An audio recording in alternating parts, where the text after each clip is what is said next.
नमस्कार दोस्तों, मैं इंजीनियर राहुल रॉय आपका स्वागत करता हूं मेरे YouTube channel DRM civil site working. तो दोस्तों आज हम बहुत ही बेहतरीन टॉपिक के बारे में बात करने चल रहा हूं, जिसका जो है कि ईंट की क्वालिटी साइट पर कैसे चेक की जाती है तथा ईंट खरीदते समय क्या क्या पॉइंट हमें ध्यान देना चाहिए। तो हम हर एक पॉइंट पर बात करेंगे। तो पहला पॉइंट है ईंट की साइज़ क्या होती है, स्टैंडर्ड साइज़। तो ईंट की स्टैंडर्ड साइज़ होती है हमारी ईंट की स्टैंडर्ड साइज़ तो IS कोड के अनुसार लंबाई गुणे चौड़ाई गुणे ऊंचाई 190 इंटू 90 होती है, परंतु साइट पर एक्चुअल जो आती है इसकी लंबाई मैं आपको इंच टेप से नाप कर भी दिखा दे रहा हूँ और उस तरह भी दिखा दे रहा हूँ। तो साइज ईंट की साइज़ जो होती है आती है, उसकी साइज़ आती है, लंबाई होती है 9 इंची और उसकी चौड़ाई होती है 4.5 इंची और उसकी ऊंचाई होती है 3 इंची। तो लंबाई हम दिखा दे रहे हैं 9 इंची, इस तरह 9 इंची है और इसकी चौड़ाई 4.5 इंची होती है, जो कि मैं इस टेप में दिखा दे रहा हूँ और इसकी ऊंचाई होती है 3 इंची, 3 इंची होती है और इसका आकार हमारा होता है आयताकार रेक्टेंगुलर। तो पॉइंट नंबर 2 में है तीखे कोने और धार। तो हमारी धार शार्प एंड स्ट्रेट एज, जो हमारी ये ईंट की होती है, इसकी धार जो होती है, इसकी धार कोने जो होते हैं तीखे एकदम होने चाहिए और इसके एज एकदम सीधे होने चाहिए, अर्थात 90 अंश पर होने चाहिए। पॉइंट नंबर हमारा तीसरा पॉइंट है कि मेटेलिक साउंड। दो ईंटों को लड़ाने पर आवाज़ एक एक मेटेलिक साउंड मैंने लोहे की आवाज़ जैसे आनी चाहिए, ऐसी आवाज़ आनी चाहिए। ये हमारे नंबर 1 ईंट की क्वालिटी होती है। पॉइंट नंबर 4 है कि हमारा ईंट का रंग कैसा होना चाहिए, कलर। ईंट का कलर हमारा होना चाहिए लाल और तांबे जैसा होना चाहिए। तो तांबे या चेरी जैसा होना चाहिए, जो एक अच्छे ईंट पका होने का गुण दर्शाता है, जैसे कि ये तांबे जैसा है और ये लाल थोड़ा है। तो ये नंबर 1 की ईंट की क्वालिटी होती है। ये देख, पांचवा पॉइंट हमारा है ईंट की क्वालिटी चेक करने के लिए कि अवशोषित जल, वाटर ऑब्जप्शन कितना होना चाहिए। तो ईंट की वाटर ऑब्जप्शन 24 घंटे तक पानी में डुबो कर रखने पर ये अपने भार का 15 से 20% से अधिक पानी नहीं सोखना चाहिए। अगर 15 से 20% से अधिक पानी सोख रहा है तो वह नंबर 2 का ईंट होता है। अगर 15 से 20% के बीच में है तो नंबर 1 का ईंट माना जाता है। जैसे कि आप बुलबुले दिख रहे हैं, तो ये पानी खींच रहा है अभी।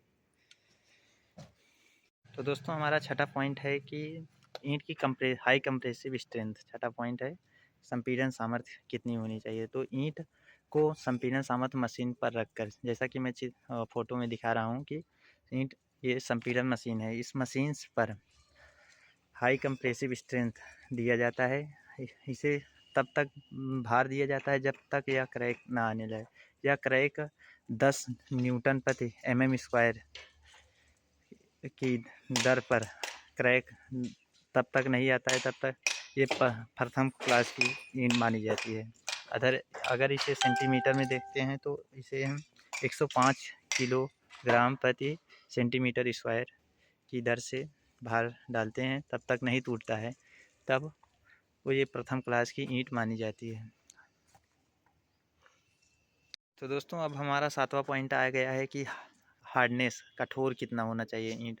तो हमारा साइट पर चेक करने के लिए सबसे पहले हम आएंगे तो साइट पर पहले नाखून से ऐसे मारेंगे, तो इसमें दरारें नहीं पड़ना चाहिए। जैसा कि मैंने यहाँ पर लगाया तो इसमें दरारें नहीं आई, तो ये हमारी प्रथम क्लास की ईंट मानी जाती है। तो अब हमारा 8वां पॉइंट आ गया है। तो 8वां पॉइंट हमारा होता है कि टिकाऊपन, ड्यूरेबिलिटी कितनी होनी चाहिए। ये अपनी हाई स्ट्रेंथ और कम पानी सोखने की वजह से ये अधिक मजबूत और टिकाऊपन होते हैं। दोस्तों अब हमारा 9वां पॉइंट है कि यूनिफॉर्म टेक्सचर अर्थात ईंटों की बनावट कैसी होनी चाहिए। तो ईंटों की आंतरिक बनावट एक समान और सघन होनी चाहिए अर्थात तो हमारा यूनिफॉर्म एंड कम्पैक्ट होना चाहिए। जैसे कि मैं इस ईंट में दिखा रहा हूँ, इसमें यूनिफॉर्म एक सतह में है और कोई इसमें ज़्यादा वो मतलब कंकड़ पत्थर नहीं है, तो ये हमारी फर्स्ट क्लास की ईंट मानी जाती है। ये भी देख लीजिए टूटे हैं, एक समान में टूटना चाहिए। अब हमारा 10वां पॉइंट आ गया है फ्री फ्रॉम डिफेक्ट्स। इसमें दरारें और गांठें नहीं होनी चाहिए। तो इस ईंट में हमारी ज़्यादा दरारें और गांठें नहीं हैं। थोड़ा बहुत छिद्र भी ज़्यादा नहीं होना चाहिए। तो इसमें थोड़ा बहुत छिद्र दिख रहा है, तो ये ईंट जब भरते टाइम थोड़ा बहुत हो जाता है तो इतना चल जाता है, लेकिन बहुत ज़्यादा छिद्र होता है तो वो नहीं मान्य होता है। हमारा यूनिफॉर्म होना चाहिए पहले नंबर तोड़ने पर, और दूसरा है कि एक सतह समान और एक मजबूत सतह दिखनी चाहिए और ज़्यादा गांठें और इसमें छिद्र नहीं होने चाहिए, ठीक है। और कंकड़ पत्थर तो ज़रूर नहीं होने चाहिए इसके अंदर, ठीक है। अब हमारा 11वां पॉइंट आया है कि पॉइंट है फ्री फायर रेजिस्टेंस होना चाहिए अर्थात अग्नि प्रतिरोध होना चाहिए। ईंट हमारा इतना अच्छे से पका होना चाहिए कि वह आग से जलना ना चाहिए, ठीक है। तो हमारा 12वां पॉइंट है good bond with motor bond. तो हमारा ईंट का बहुत चिकना नहीं होना चाहिए, नहीं तो मसाला जो है इसमें बॉन्ड अच्छे से नहीं बना पाएगा। इस वजह से हमें थोड़ा खुरदुरा ईंट का उपयोग करना चाहिए और बहुत चिकना ईंट का उपयोग नहीं करना चाहिए। और इस ईंट को हमेशा फ्रॉक को ऊपर करके ही जुड़ाई की जाए करना चाहिए, ठीक है। पॉइंट हमारा है कि इम्पैक्ट रेजिस्टेंस है। तो हमें इसको 1 मीटर हाइट से गिराने पर या हार्ड सरफेस पर गिराने पर टूटना नहीं चाहिए। तो ये फर्स्ट क्लास की ईंट होती है, जैसा कि ये ईंट टूटी नहीं। 14वां पॉइंट है कि एल्कलाई रेजिस्टेंस क्षारीय प्रतिरोधक होना चाहिए। जैसा कि ईंट सीमेंट में 1% क्षार मिलाया जाता है, तो वो उसके साथ क्षार के साथ आने पर वह नष्ट नहीं होना चाहिए ईंट। तो ये हमें विशेष ध्यान देना चाहिए। तो हम 14 पॉइंट बता दिए। इस 14 पॉइंट को आप इंटरव्यू क्वेश्चन तैयार कर सकते हैं। अगर जो भी सिविल इंजीनियर हैं या भाई हैं उन अपने इंटरव्यू क्वेश्चन के लिए तैयार कर सकते हैं। तो दोस्तों अगर वीडियो अच्छा लगा हो तो चैनल को सब्सक्राइब करिए और इंजीनियर राहुल रॉय को सपोर्ट करिए। थैंक यू दोस्तों, बाय।